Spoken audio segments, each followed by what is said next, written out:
Your internet school চ্যানেলে তোমাদের সকলকে স্বাগত।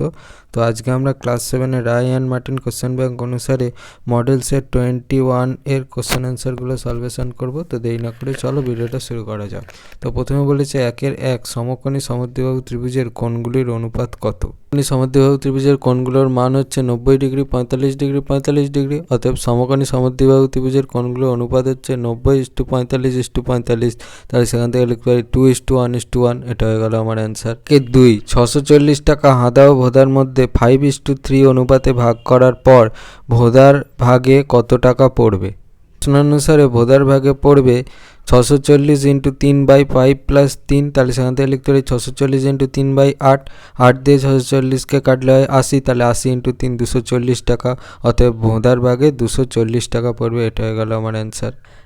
3 1.5 টাকা 20 টাকার শতকরা কত হবে? Option A 16%, option B 12.5%, option C 6.25%, option D 7.5%।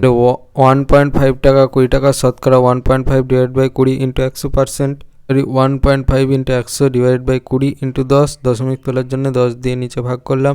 তাহলে সেখান থেকে লিখতে পারি 15/2। তাহলে সেখান থেকে লিখতে পারি 7.5%। তাহলে অপশান ডি হবে আমার কারেক্ট।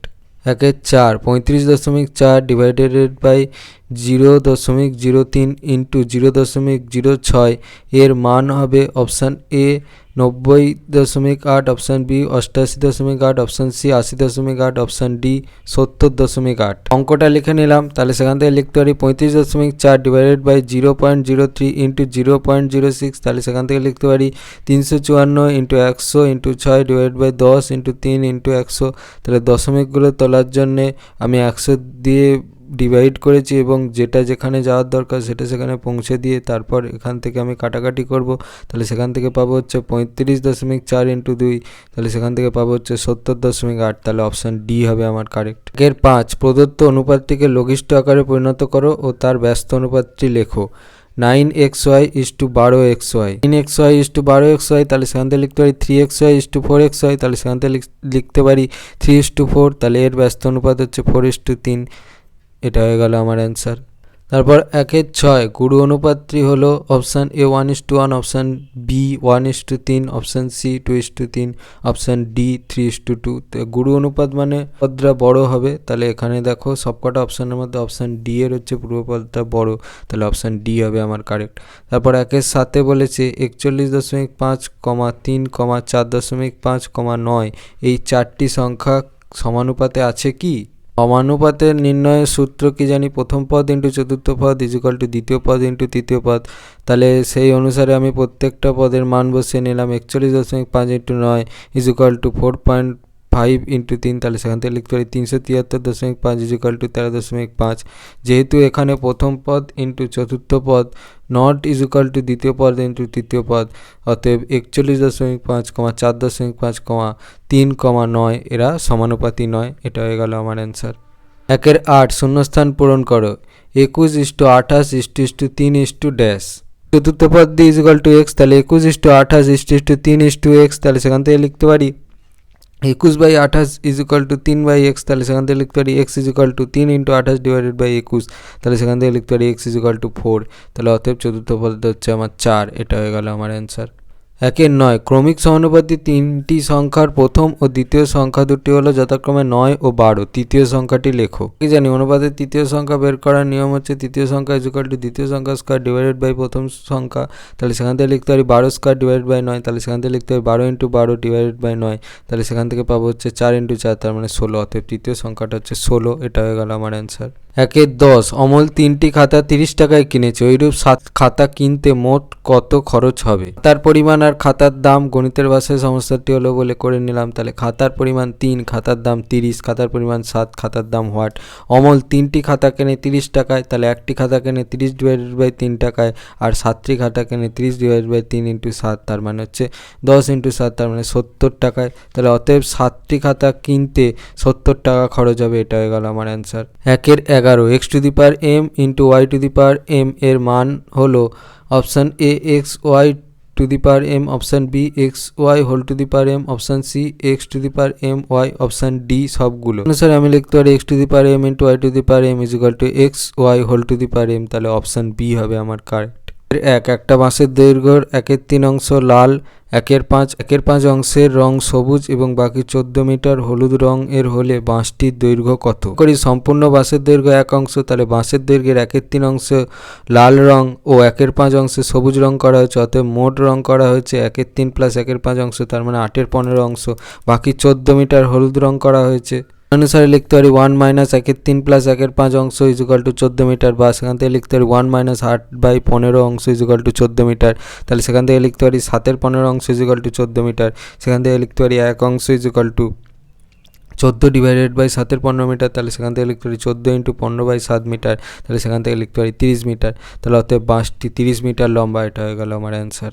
দুটি সংখ্যার যোগফল তাদের বিয়োগফলের 3 গুণ হলে সংখ্যা দুটির ব্যস্ত অনুপাত কত হবে? সংখ্যা দুটি এক্স আর ওয়াই, সংখ্যা দুটির যোগফল হচ্ছে এক্স প্লাস ওয়াই আর সংখ্যা দুটির বিয়োগফল হচ্ছে এক্স মাইনাস ওয়াই, তাহলে প্রশ্ন আনসারে লিখতে পারি x plus y equal to 3 into x minus y, বা সেখান থেকে লিখতে পারি x plus y equal to 3x minus 3y, তাহলে সেখান থেকে লিখতে পারি x minus 3x equal to minus 3y minus y, বা সেখান থেকে লিখতে পারি minus 2x equal to minus 4y, আর সেখান থেকে লিখতে পারি x by y equal to 4/2 equal to 2/1, তাহলে সেখান থেকে লিখতে পারি x is to Y equal two 2:1, তাহলে সংখ্যা দুটির ব্যস্ত অনুপাত হবে হচ্ছে 1:2। এটা হয়ে গেল আমার অ্যান্সার।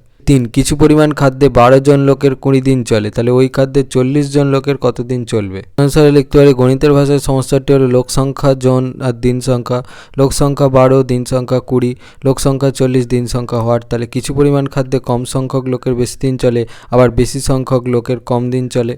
গণিতের ভাষায় সমস্যাটি হলো লোক সংখ্যা জন দিন সংখ্যা, তাহলে লোক সংখ্যা 12, দিন সংখ্যা 20, লোক সংখ্যা 40, দিন সংখ্যা স্টার, তাহলে কিছু পরিমাণ খাদ্যে কম সংখ্যক লোকের বেশি দিন চলে, আবার বেশি সংখ্যক লোকের কম দিন চলে, অতএব লোক সংখ্যা ও দিন সংখ্যা ব্যস্ত অনুপাতে আছে, তাহলে সেখান থেকে লিখতে পারি 12:40 স্টার 20, সেখান থেকে লিখতে পারি 40 into star equal to 12 into 20, তাহলে সেখান থেকে লিখতে পারি star equal to 12 into 20 divided by 40, তাহলে সেখান থেকে পাচ্ছি হচ্ছে স্টার ইজুকাল টু 6, তাহলে ওই খাদ্যে 40 জন লোকের 6 দিন চলবে। এটা হয়ে গেল আমার অ্যান্সার। 2-4 একটি ফার্নিচারের দোকানে এই মাসে 15টি কাঠের আলমারি বিক্রি হয়েছে, 10টি আলমারির প্রত্যেকটিতে 300 টাকা লাভ হয়েছে, কিন্তু বাকি 5টি আলমারিতে মোট 200 টাকা ক্ষতি হয়েছে, তাহলে ওই দোকানে এই মাসে লাভ বা ক্ষতি হয়েছে? টি আলমারিতে লাভ হয়েছে 300 টাকা, তাহলে 10টি আলমারিতে লাভ হয়েছে 300 ইন্টু 10 টাকা, তার মানে হচ্ছে 3000 টাকা, তাহলে 5টি আলমারিতে মোট ক্ষতি হয়েছে 200 টাকা, অর্থাৎ লাভ হচ্ছে মাইনাস 200 টাকা, অতএব এখানে আলমারি বিক্রেতার মোট লাভ হলো 1000 প্লাস মাইনাস 200, তাহলে সেখান থেকে পাচ্ছে যে 3000 মাইনাস 200 টাকা, তার মানে হচ্ছে 2800 টাকা। এটা হয়ে গেল আমার অ্যান্সার। 2-5 একটি ত্রিভুজের 3টি কোণের অনুপাত 3:5:10 হলে কোণগুলির মান নির্ণয় করো। প্রথম কোণ ইজুকাল টু 3x, দ্বিতীয় কোণ ইজুকাল টু 5x আর তৃতীয় কোণ ইজুকাল টু 10x, তাহলে শর্তানুসারে লিখতে পারি 3x plus 5x plus 10x equal to 180, বা 18x ইজুকাল টু 180, বা x ইজুকাল টু হচ্ছে 10, তাহলে প্রথম কোণের মান হবে 3 ইন্টু 10 মানে 30 ডিগ্রি, দ্বিতীয় কোণের মান হবে 5 ইন্টু 10 ইজুকাল টু 50 ডিগ্রি, আর তৃতীয় কোণের মান হবে 10 ইন্টু 10 ইজুকাল টু 100 ডিগ্রি। এটা হয়ে গেল আমার অ্যান্সার। 3-1 সরল করো 4⁵ into a⁵ b³ divided by 4³ into a⁵ b square, যেখানে a b not equal to 0 লিখে নিলাম, তাহলে সেখান থেকে কাটাকুটি করে পাচ্ছে হচ্ছে 4² a³ b, বা সেখান থেকে লিখতে পারি 16a³ b। এটা হয়ে গেল আমার অ্যান্সার। 1 অথবা সরল করো 4⁻³ ইন্টু 3 স্কোয়ারের whole cube into 2⁶ divided by 15⁻0 into 1/3 whole to the power -4। এটা লিখে নিলাম, তাহলে সেখান থেকে লিখতে পারি 4⁻³ into 3⁶ into 2⁶ divided by 1 into 1/3 whole to the power -4, তাহলে সেখান থেকে লিখতে পারি 4⁻³ into 3⁶ into 2⁶ divided by 1 divided by 3⁻4, তাহলে সেখান থেকে লিখতে পারি 2 square whole to the power -3 into 3⁶ into 2⁶ divided by 1 divided by 3⁻4, তাহলে সেখান থেকে লিখতে পারি 2⁻6 ইন্টু 3⁶ ইন্টু 2⁶ ডিভাইডেড বাই 3⁻4, থেকে লিখতে পারি 2⁻6 প্লাস 6 ইন্টু 3⁶ -4, তাহলে সেখান থেকে লিখতে পারি 2⁻0 ইন্টু 3⁻², তাহলে সেখান থেকে লিখতে পারি 1 ইন্টু 9, তাহলে 9 হয়ে গেল আমার answer. 3-2 -8x² plus 17x plus 2 এর সঙ্গে কত যোগ করলে -12x² প্লাস 13x - 4 পাওয়া যায়? এই যোগফল থেকে যোগ করা একটা সংখ্যা বাদ দিয়ে দিই, তাহলে আরেকটা সংখ্যা পেয়ে যাব, তাহলে -12x² plus 13x - 4 -8x² plus 17x plus 2, তাহলে সেখান থেকে পাচ্ছে হচ্ছে -12x square plus 13x minus 4 plus 8x square minus 17x minus 2, তাহলে সেখান থেকে পাচ্ছি হচ্ছে -4x square minus 4x minus 6। এটা হয়ে গেল আমার অ্যান্সার। 3 3 গুণ করো 2x square into 3y square into 4z square. Sir অঙ্কটা লিখে নিলাম, তাহলে সেখান থেকে পাচ্ছি হচ্ছে 24x square y square z square. এটা হয়ে গেল আমার অ্যান্সার। 3 4 সরল করো 3x square plus x into x plus 2 minus 3x into 2x plus 1।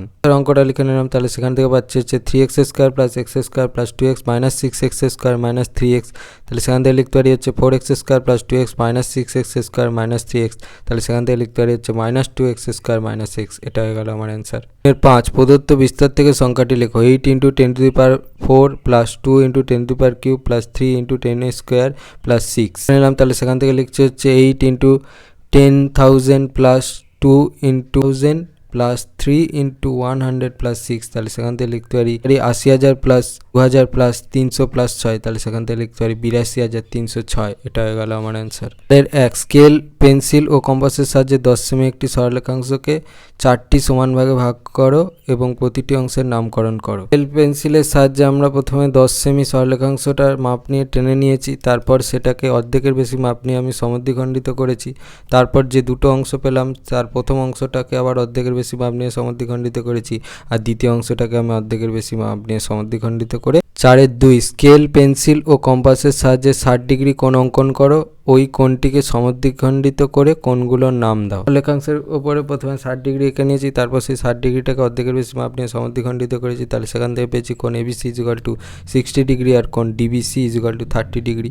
আর 3 পেন্সিল কম্পাসের সাহায্যে 75 ডিগ্রি কোণ অঙ্কন করো। সরলরেখাংশের উপরে আমি 90 ডিগ্রি কোণ এঁকে নিয়েছি, তারপর সেই 90 ডিগ্রি আর 60 ডিগ্রির মাঝে হচ্ছে 30 ডিগ্রির গ্যাপ, সেটাকে আমি সমদ্বিখণ্ডিত করলে পাবো হচ্ছে 15 ডিগ্রি। তাহলে 15 ডিগ্রি প্লাস 60 ডিগ্রি হচ্ছে 75 ডিগ্রি, তার সেই অনুসারে কোণ ABC = 90 ডিগ্রি আর কোণ DBC = 75 ডিগ্রি। ছিল তোমাদের ক্লাস 7-এর Ray and Martin question bank অনুসারে মডেল সেটগুলোর সলভেশন। তোমরা যদি এই মডেল সেটটার আগের মডেল সেটগুলোর সলভেশন দেখতে চাও, তাহলে দেখবে যে আমাদের চ্যানেলে একটা ক্লাস 7 ম্যাথ বলে প্লেলিস্ট করা আছে, সেখানে তোমরা ভিজিট করলে প্রত্যেকটা মডেলের সলভেশনগুলো দেখতে পাবে এবং সেই প্লেলিস্টের লিঙ্ক এই ভিডিও ডিসক্রিপশানেও দেওয়া থাকবে, সেখান থেকে তোমরা অ্যাক্সেস করতে পারো। তোমাদের যদি এই ভিডিওটা ভালো লেগে থাকে তাহলে ভিডিওটাকে অবশ্যই লাইক করো এবং আমাদের চ্যানেলটাকে অবশ্যই সাবস্ক্রাইব করে দিও। এই ধরনের ভিডিওর নোটিফিকেশান জলদি পেতে হলে আমাদের চ্যানেলটাকে সাবস্ক্রাইব করার পাশাপাশি পাশে থাকা বেল আইকনে গিয়ে অবশ্যই ক্লিক করে দিও, যাতে করে ভিডিও আপলোড হওয়ার সাথে সাথেই তোমরা তার নোটিফিকেশান পেয়ে যাও। আর দেখবে এই ভিডিওর ডিসক্রিপশানে আমাদের টেলিগ্রাম এবং হোয়াটসঅ্যাপ চ্যানেলের লিঙ্ক দেওয়া আছে, সেখানে জয়েন করলে তোমরা এই সমস্ত কোশ্চেন অ্যান্সার সলভেশনের PDF এবং বিভিন্ন সাজেশানের PDFগুলো ফ্রিতে তোমরা অ্যাক্সেস করতে পারবে। তো আজকের মতো ভিডিওটা এই পর্যন্তই, দেখা হচ্ছে পরবর্তী ভিডিওতে।